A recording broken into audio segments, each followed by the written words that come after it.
Ito yung gulong kahapon na may alum. Tinanggihan ng vulcanizing, hindi daw nila kaya. Ano ba naman vulcanizing yan? Ano tawag dyan? Ngayon kasi, alum to. Yan, alum. Binigay ito sa ng customer nung nakaraan kasi sayang. Ang gagawin ko, sabi ko kayo ito, tanggalin. Pakita ko sa inyo kung paano tinanggal nito. Tanggal na ba? Hindi ko rin, mga ilang kilong alum to? Dalawa, di ba? Hindi lang. Ilang Mabigat kilo? yan. Ha? Oo. Mga 6 na kilo? Malaki pala. Mabigat yun eh.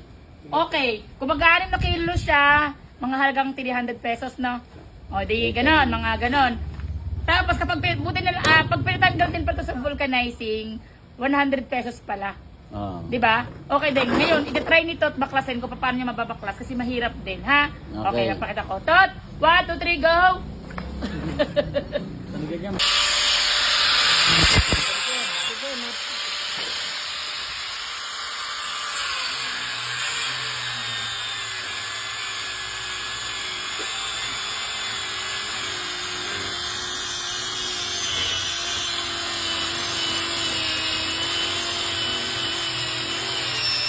At ayan na nga, ginamitan nga nito ng molye. Ang importante daw kasi matanggal yung alambre para matanggal talaga siya ng diretsyo na. Kaya dun sa mga nag-uumpisa ng junk shop or sa may mga junk shop na, huwag kayong bibili ng may gulong kasi nga malulugi kayo sa pagbaklas.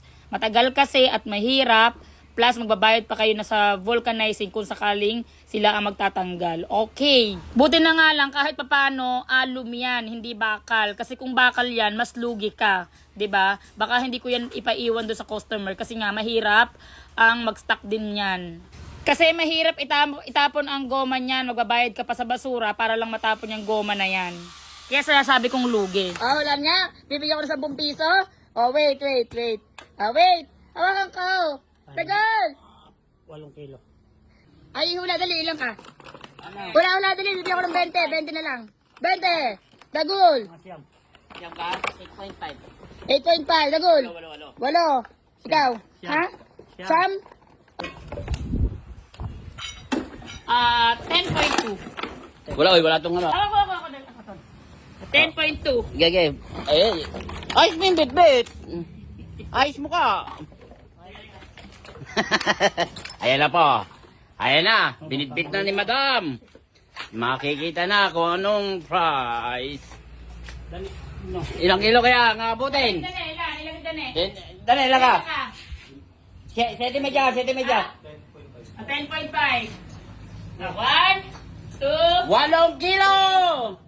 8 kilo! Ining, 8. 10.5. 10.5 oh. ay, 10.2 lang yan. 10.5. Wala. Hoy, tingin oh. Tingin. 10.5 oh. Magkasino mo wala ka pa? Pati! Tapos laki talaga. Ba't ako lang alam ko lagi yung mga kilo-kilo na yan kapag binubuhat? Ay, 10 yan eh. Ano yan? May 20 si Dane.